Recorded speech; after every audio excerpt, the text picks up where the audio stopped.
बाबा रामदेव जी की जय हो। हंस मंत्र साधना में आपका स्वागत है मित्रों।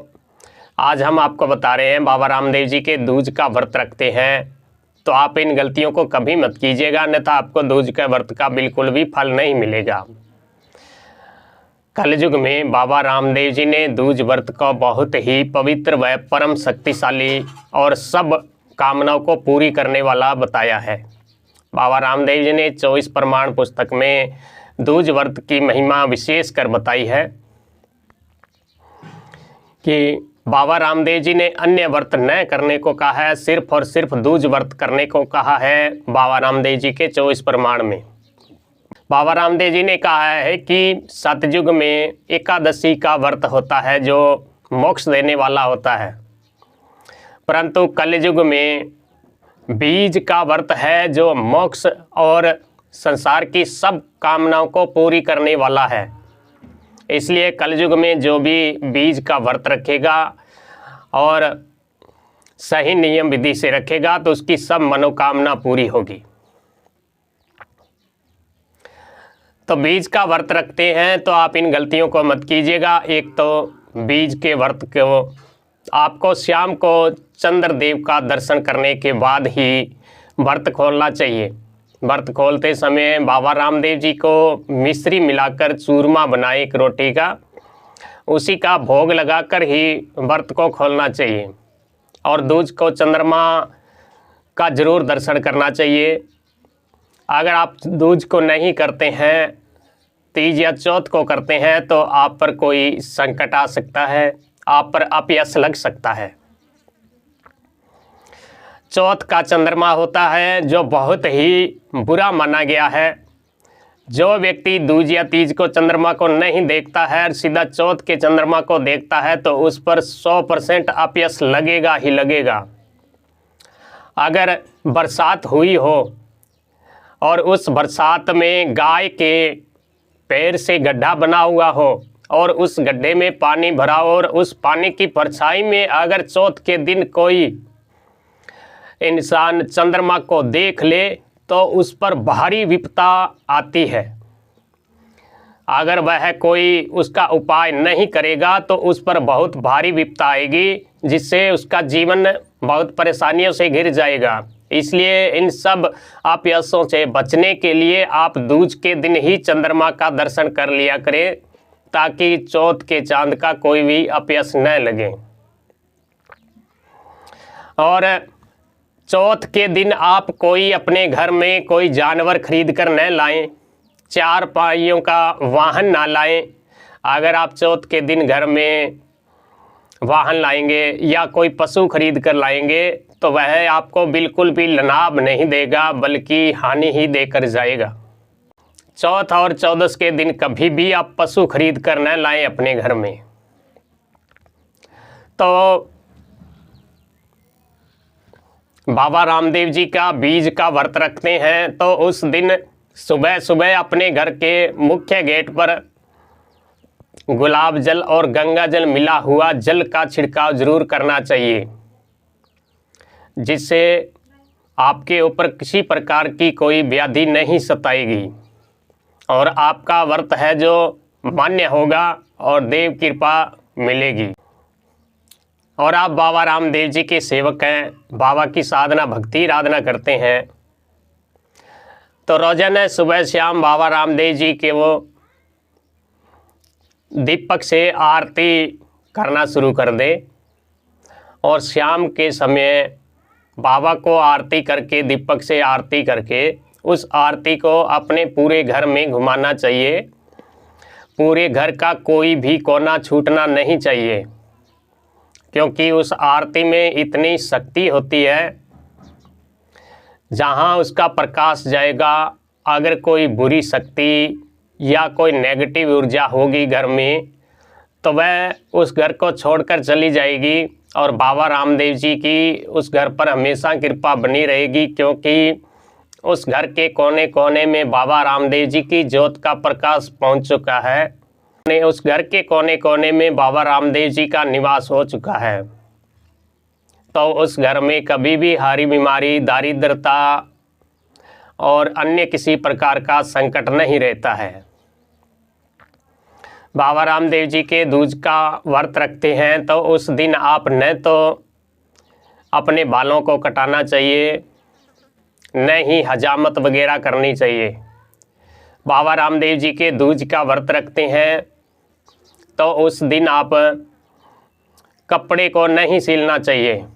हमारे धर्म ग्रंथों में कहा जाता है कि व्रत के दिन जो कपड़े का सिलाई करता है तो उसके भाग्य है जो वो सिल जाते हैं। हम अपने भाग्य खोलने के लिए, हमारी बंद किस्मत को खोलने के लिए व्रत रखते हैं। तो उस दिन हम व्रत रखे हुए सिलाई से किसी कपड़े को सिलते हैं तो हमारे कर्म हैं, जो कर्म बंधन है वह सिल जाते हैं, जिससे हमें व्रत का पूरा लाभ नहीं मिल पाता है। बाबा रामदेव जी के दूज का व्रत रखते हैं तो उस दिन बेसहारा गौ माता को और आवारा कुत्तों को ज़रूर ही कुछ न कुछ खाने को देना चाहिए, जिससे आपका व्रत का प्रभाव कई गुना बढ़ जाता है। जो भी बाबा रामदेव जी के भगत हैं, बाबा रामदेव जी समय समय पर उनको दर्शन देने के लिए आते रहते हैं। जो सच्चे मन से उनकी आराधना करता है वे तो पहचान लेते हैं कि धनी है। बाबा रामदेव जी कभी किसी साधु सन्यासी के रूप में या हमारे किसी मेहमान के रूप में ही हमारे घर में आते हैं दूज के दिन। इसलिए आप दूज के दिन बाबा रामदेव जी का व्रत रखा है, उस दिन आपके घर में चाहे कोई मेहमान आए या कोई साधु सन्यासी आए तो उन्हें प्रेम सहित उनको खिला पिला कर ही भेजना चाहिए घर से। और सच्चे मन से भगवान की आप व्रत रखेंगे तो बाबा अपने भगत को ज़रूर ऐसा संकेत करते हैं जिससे वह भगत पहचान लेता है कि ये मेरे धनी हैं, मेरे स्वामी हैं। बाबा रामदेव जी के दूज का व्रत रखते हैं तो उस दिन आप अपने गांव के, अपने शहर के नज़दीक में जो भी बाबा का मंदिर हो उस मंदिर में एक नारियल और पतासे या मिश्री का प्रसाद जरूर अर्पण करके आना चाहिए। और बाबा के मंदिर में बाबा के सामने खड़े होकर अपने व्रत की सफलता की मन्नत करनी चाहिए, सफलता से विनती करनी चाहिए कि हे धनी, आप मेरे व्रत को स्वीकार करके मेरे घर में पधारें, हमारे संकटों का नाश करें।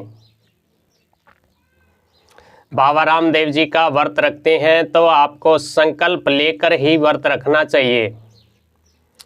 आप 11 व्रत का, 21 व्रत का संकल्प ले सकते हैं और उतने व्रत होने के पूरे होने के बाद, उतने व्रत पूरे होने के बाद आप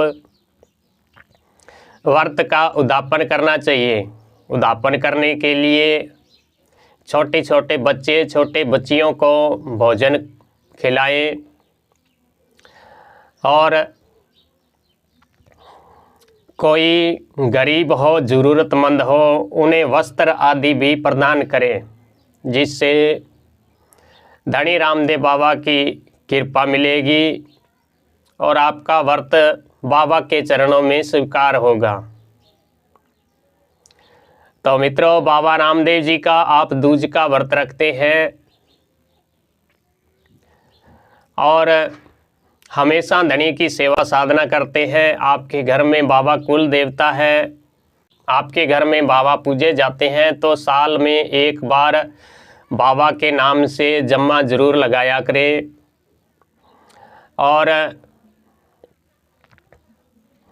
साल में एक बार बाबा के दरबार रुणेचे जाकर बाबा के दरबार में हाजिरी जरूर लगाया करें, जिससे आपके ऊपर किसी प्रकार की कोई नकारात्मकता हो या कोई नज़र दोष हो या आपके घर पर किसी प्रकार की दिक्कत समस्या हो तो बाबा का जम्मा लगाने से और धनी के दरबार जाने से उन सब नकारात्मकताओं का नाश होगा और धनी रामदेव बाबा की कृपा मिलेगी। तो मित्रों, आगे हम बाबा रामदेव जी की साधना का मंत्र, बाबा का आसन मंत्र, स्नान मंत्र, घर को खीलने का मंत्र, अनेक प्रकार के जो सिद्धिदायक बाबा के मंत्र होते हैं उन मंत्रों को सिखाने के लिए हम एक ग्रुप चालू कर रहे हैं, व्हाट्सएप ग्रुप। जो भी कोई साधक उनमें जुड़कर साधना सीखना चाहे तो वह सीख सकता है। वो पेड ग्रुप होगा, उसमें कुछ दक्षिणा होगी बाबा के नाम से, और उसमें एक बारीक से बारीक जानकारियाँ सिखाई जाएगी। और आने वाले भाद्रपद तक बाबा रामदेव जी की गण की सिद्धि, सवारी की सिद्धि और अनेक प्रकार की सिद्धियां जो साधक सीखेगा उन्हें प्राप्त होगी। तो मित्रों, आज के लिए इतना ही। जय रामदेव जी बाबा, खमा गणी।